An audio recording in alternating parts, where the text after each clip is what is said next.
தெலுங்குல வெளியா இருக்கிற மித்ரா மண்டலிங்கிற காமெடி படம் எப்படி இருக்குன்னா இந்த வீடியோல பார்க்க போறோம். ஜங்கலி பட்டணம்ங்கிற ஊர்ல அரசியல் பிரமுகரா இருந்துட்டு வராரு விடிவி கணேஷ். தனது ஜாதி மீது அதீத ஈடுபாடு கொண்ட அவர் தனது ஜாதியை சேர்ந்த இளைஞர் வேற ஜாதி பெண்ணை காதலித்ததா தெரிஞ்சாலே அவங்கள கொலை செஞ்சிருவாரு. அப்படிப்பட்ட நபர் ஜாதி செல்வாக்க பயன்படுத்தி எம்எல்ஏ பதவிக்கு போட்டியிட கட்சியிடம் சீட் கேட்கிறாரு. அந்த சீட்டை பெற மறுபுறம் சத்யபிரகாஷ் முயற்சி பண்ணிட்டு இருக்காரு.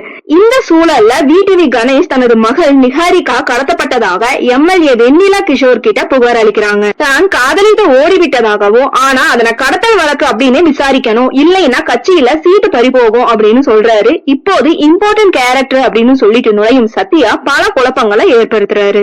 இந்த நிலையிலதான் பிரியதர்ஷி, விஷ்ணு ஓய், ராக் மயூர் ஆகிய நண்பர்கள்ல ஒருவர் நிஹாரிகாவை காதலிக்கிறது தெரிய வருது. பிளாஷ்பேக்ல அந்த கதையை கூற நிஹாரிகா யார காதலிச்சாங்க, அவங்களை எப்படி கண்டுபிடிச்சாங்க அப்படிங்கறதே படத்தோட மீதி கதை. படத்தின் ஆரம்பத்திலேயே சலார் போன்ற சில படங்களை ரெஃபரன்ஸ் காட்டி ஸ்பியூ படம் போல காட்டியிருக்காரு இயக்குனர். விடிவி கணேஷின் அறிமுகத்துல அனிமல் படத்தோட காட்சியை வச்சு ஆரம்பமாகுது படத்தோட கதை. ஆனா போக போக காமெடி எப்பதாங்க வரும் அப்படிங்கிற போலதான் காட்சி எல்லாம் நடந்துட்டு போகுது. எந்த காமெடி படத்துலயும் இப்படி ஒரு போலீஸ் ஸ்டேஷனை பாத்துருக்கவே முடியாதுங்க. ஏன்னா முதல் தளத்துல வசிக்கும் முதிய தம்பதி எஸ்ஏ வெண்ணிலா கிஷோர் ஹீட்டர் வேலை செய்யல, சரிபாரு, கரண்ட் லைன் சரியா இல்ல அப்படிலாம் இஷ்டத்துக்கு சொல்லிட்டே போயிட்டு இருக்காங்க.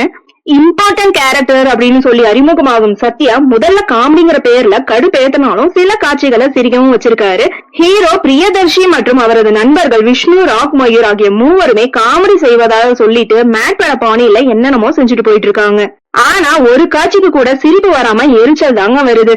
இடையில பாடல்கள் வேற ரொம்பவே சோதனையா இருக்கு. எஸ் விஜயேந்திர என்பவர் காமெடி படமா இதனை இயக்கியிருக்காரு. பல இடங்களை நம்ம சிரிக்க வைக்கவும் முயற்சி பண்ணிருக்காங்க. ஆனா எல்லாமே ஓவர் டோஸ் ஆகி கிரிஞ்சு காமெடி போல எரிச்சலா இருக்கு. மொத்தமாவே 4-5 இடங்கள்ல தாங்க காமெடிங்கிறதே வந்துட்டு போகுது. அந்த அளவுக்கு ரொம்ப வீக்கான ரைட்டிங்கா இருக்கு. ட்விஸ்ட்ங்கிற வச்சிருந்தாலும் பெரிதா ஒர்க் அவுட் ஆகலாம் தான் சொல்லணும். ஹீரோ மற்றும் அவரது நண்பர்களோடு தேடும் முயற்சியில விடிவி கணேஷின் அடியாட்கள் ஆடியோ அலுவலகம் செல்லும் காட்சி செம காமெடியா இருக்கு. யார்தான் இந்த இம்பார்ட்டன்ட் கேரக்டர்ங்கிற கேள்வியில கடைசியில கிடைக்கும் விடைதான் செம கலாயா இருக்கு. இது மட்டுமே ஒரு காமெடி படத்துக்கு போதவே போதாதுங்க.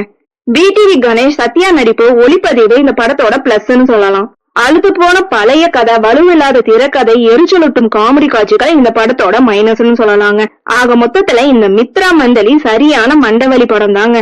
ஓகே ஃப்ரெண்ட்ஸ், நெக்ஸ்ட் வீடியோல பார்க்கலாம். இந்த வீடியோ உங்களுக்கு பிடிச்சிருந்தா லைக், ஷேர், சப்ஸ்கிரைப் பண்ணுங்க. தேங்க்யூ.